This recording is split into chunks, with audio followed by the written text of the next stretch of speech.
بسم اللہ الرحمن الرحیم۔ میرے چینل پر آنے والے تمام دوستوں کو خوش آمدید۔ آج کل ہم میں سے زیادہ تر لوگ اپنے جلد کی پرابلمز کی وجہ سے بہت زیادہ پریشان رہتے ہیں۔ کسی کو ایکنی کا مسئلہ ہے، کسی کو پمپلز کا مسئلہ ہے، اور ہر کوئی یہ چاہتا ہے کہ اس کی بہت زیادہ کلیئر گلوئنگ سکن ہو، فیئر اور فریش سکن ہو۔ اور ہمیں یہ بھی پتہ ہے کہ ہمارے نبی پاک صلی اللہ علیہ وآلہ وسلم بہت خوبصورت اور دلکش شخصیت کے مالک تھے، اور بے شک نبی پاک صلی اللہ علیہ وآلہ وسلم کی زندگی ہمارے لیے بہترین نمونہ ہے۔ تو آج میں آپ کو کچھ ایسی چیزیں بتاؤں گی جو نبی پاک صلی اللہ علیہ وآلہ وسلم کی زندگی کا حصہ تھیں، اور جنہیں اپنی لائف سٹائل کا حصہ بناتے ہوئے ہم اپنی سکن کے بہت زیادہ پرابلم سے نجات حاصل کر سکتے ہیں۔ اس میں سب سے پہلی چیز ہے کیمل ملک، یعنی کہ اونٹنی کا دودھ۔ دوستو، اس کی افادیت بتانے سے پہلے میں ایک واقعہ بیان کرنا چاہوں گی جو کہ یقیناً ہم میں سے زیادہ تر لوگوں کو پہلے سے ہی پتہ ہوگا۔ حضور پاک صلی اللہ علیہ وآلہ وسلم کے زمانے میں جب بھی کوئی بچہ پیدا ہوتا تو شہر کے باہر سے دائیاں آ کر اس بچے کو اپنے ساتھ لے جاتی۔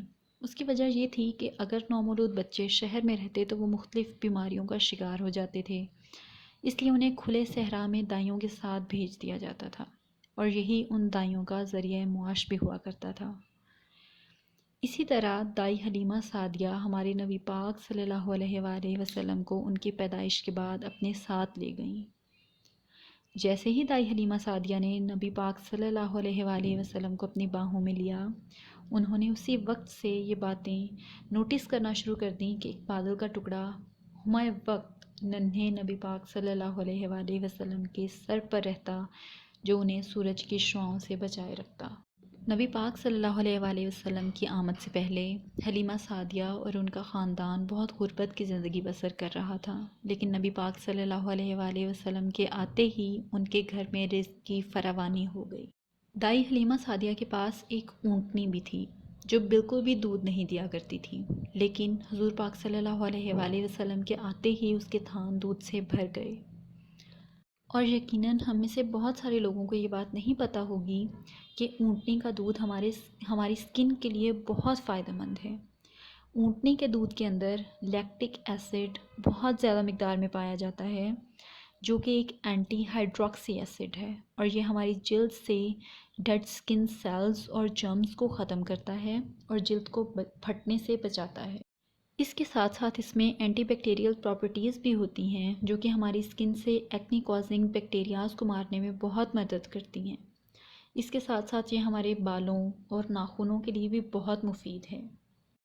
کیمل ملک کے بعد جو دوسری چیز آ جاتی ہے وہ ہے ہنی، یعنی کہ شہد۔ نبی کریم صلی اللہ علیہ وآلہ وسلم کا فرمان ہے کہ شہد میں تمام بیماریوں کا علاج ہے۔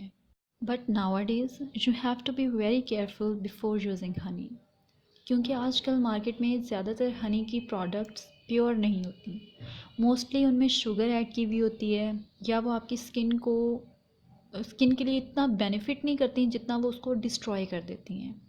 سو you should be very very careful before using honey. You should make sure that you are using pure honey. آپ کو را ہنی جہاں سے بھی ملے، جو اصل میں مکھیوں کا شہد ہوتا ہے، اس کی بات ہو رہی ہے، وہ بہت بہت فائدہ مند ہوتا ہے۔ شہد اینٹی آکسیڈنٹ سے بھرپور ہوتا ہے، اور یہ کولیجن پروڈکشن کو بوسٹ کروا دیتے ہیں، جو کہ ہماری سکن کو تر و تازہ اور جوان رکھنے میں بہت مدد کرتا ہے۔ اس کے علاوہ شہد سے بیکٹیریا اور گرد کا بھی صفایا ہو جاتا ہے، اور ایکنی کی ٹریٹمنٹ میں شہد بہت زیادہ مفید ہوتا ہے۔ اس کے بعد اگلی چیز آ جاتی ہے ڈائٹ، یعنی کہ ہم کس قسم کی غذا کھا رہے ہیں۔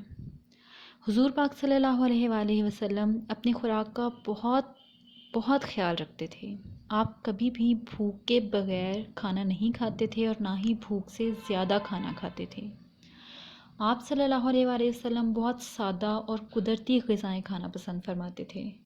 آپ صلی اللہ علیہ وآلہ وسلم کو کھجوریں بہت زیادہ پسند تھیں۔ اس کے علاوہ آپ تربوز، جو کی روٹی، کھیرے، شہد، دودھ، دہی اور گوشت کا بہت زیادہ استعمال کرتے تھے۔ اگر ہم خود کو دیکھیں آج، اگر میں اپنی بات کروں تو جب بھی میں فاسٹ فوڈ یا جنک فوڈ زیادہ کھاؤں تو سب سے پہلا اس کا اثر میرے فیس پہ نظر آتا ہے. لیکن بہت سارے لوگوں کے لیے یہ بات بھی بالکل درست ہے کہ وہ جیسی مرضی خوراک کھائیں ان کی ہمیشہ سپر گلوئی اور سپر فریش سکین ہی رہتی ہے. لیکن ایز اے مسلم جن لوگوں کو ان چیزوں کا مسئلہ ہے، یعنی کہ اسکن کا مسئلہ ہے، تو اگر ہمارا یہ بلیف ہے کہ اگر ہم نبی پاک صلی اللہ علیہ وآلہ وسلم کے طریقے کو فالو کرتے ہیں، نبی پاک صلی اللہ علیہ وآلہ وسلم کی بتائے ہوئے باتوں کو فالو کرتے ہیں، تو ہماری زندگی سے ایک ایک کر کے تمام مسائل ختم ہونا شروع ہو جاتے ہیں. تو بے شک وہ پھر ہماری اسکن کا مسئلہ ہی کیوں نہ ہو، وہ بالکل جڑ سے ختم ہو جائے گا. اس کے ساتھ ہی میں آپ کو بہت انٹرسٹنگ فیکٹ بتانا چاہوں گی. ایک سوشل بیہیویئر جو نبی پاک صلی اللہ علیہ وآلہ وسلم کی زندگی میں ہمیں ملتا ہے، اس کا ہماری اسکن کے ساتھ بہت گہرا تعلق ہے. بٹ آئی ایم شیور میری طرح بہت سارے لوگوں کو یہ بات پہلے نہیں پتہ ہوگی. جیسا کہ ہم سب جانتے ہیں کہ ہمارے نبی پاک صلی اللہ علیہ وآلہ وسلم بہت خوشگوار طبیعت کے مالک تھے. آپ صلی اللہ علیہ وآلہ وسلم کے چہرہ مبارک پر ہمیشہ ایک بہت خوبصورت مسکان سجی رہتی تھی. آپ کبھی بھی کسی کو بھی ناپسندیدگی کی نظر سے نہیں دیکھتے تھے. اگر کوئی شخص کوئی غلط عمل کر رہا ہوتا تو اس کے عمل کو غلط سمجھتے تھے، نہ کہ اس عمل کے کرنے والے انسان کو. اب آپ یقیناً یہ سوچ رہے ہوں گے کہ اس سب کا ہماری اسکن سے کیا لینا دینا. تو when I came to know about it، میں نے سوچا کہ میں اس کے بارے میں تھوڑی سی ریسرچ کروں.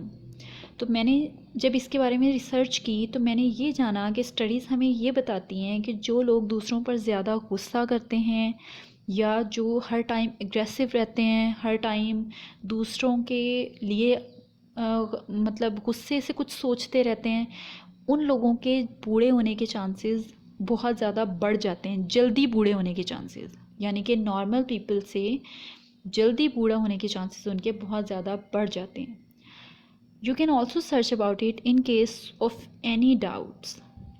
اگر آپ کہیں گے تو do comment below. I'll share you the link of study. آپ اس سائٹ سے بھی آپ پڑھ سکتے ہیں، اور اگر آپ چاہیں تو آپ خود سے بھی اس فیکٹ کو سرچ کر سکتے ہیں on the internet, on the Google. The next thing is night prayer. ابن ماجہ میں یہ حدیث بیان کی گئی ہے کہ حضور پاک صلی اللہ علیہ وآلہ وسلم نے فرمایا، جو شخص رات کو عبادت کرے گا تو دن بھر اس کا چہرہ خوبصورت اور تر و تازہ رہے گا. یہ اس حدیث کا مفہوم بیان کیا ہے میں نے. جب میں نے یہ حدیث پڑھی تو میں نے سوچا کہ کیوں نہ اس بارے میں ذرا سی ریسرچ کی جائے کہ آج کی سائنس اس فیکٹ کے بارے میں کیا کہتی ہے. تو جیسا کہ ہم سب جانتے ہیں جب ہم نماز پڑھتے ہیں تو ہمارا سر ہمارے دل سے زیادہ جھک جاتا ہے، جو کہ بلڈ سرکولیشن کو تیز کر دیتا ہے، اور بلڈ سرکولیشن ہماری اسکن کے لیے بہت ضروری ہے. نہ صرف اسکن بلکہ ہمارے دماغ میں بھی بلڈ کی سرکولیشن جب تیز ہوتی ہے تو ہمارا دماغ بھی تیز ہوتا ہے، اور ہماری باڈی کے بھی بہت سارے پرابلمز اس سے ریزالو ہو جاتے ہیں. So this is what science has to say about this fact. ہم سب نے یہ بات بھی دیکھی ہوگی کہ جو لوگ زیادہ نماز پڑھتے ہیں ان کے چہرے پر الگ ہی طرح کا نکھار ہوتا ہے. جیسا کہ قرآن کریم میں آتا ہے کہ ہمارے پیارے نبی صلی اللہ علیہ وآلہ وسلم کے چہرہ مبارک پر ہر وقت نور رہتا تھا، جسے آج کل انگریزی میں گلو کہا جاتا ہے. تو کیا یہ وہی گلو نہیں ہے جس کے بارے میں آج کل ہر بندہ بہت زیادہ پوزیسو ہے؟ تو کیوں نہ ہم اسوہ حسنہ کو اپنی زندگی کا حصہ بنا کر نہ صرف اپنی جلد کے مسائل سے چھٹکارا حاصل کر لیں بلکہ اپنے جسمانی، معاشی تمام مسائل سے چھٹکارا پا لیں. اللہ پاک ہم سب کو نبی پاک صلی اللہ علیہ وآلہ وسلم کے راستے پر چلنے کی توفیق عطا فرمائے.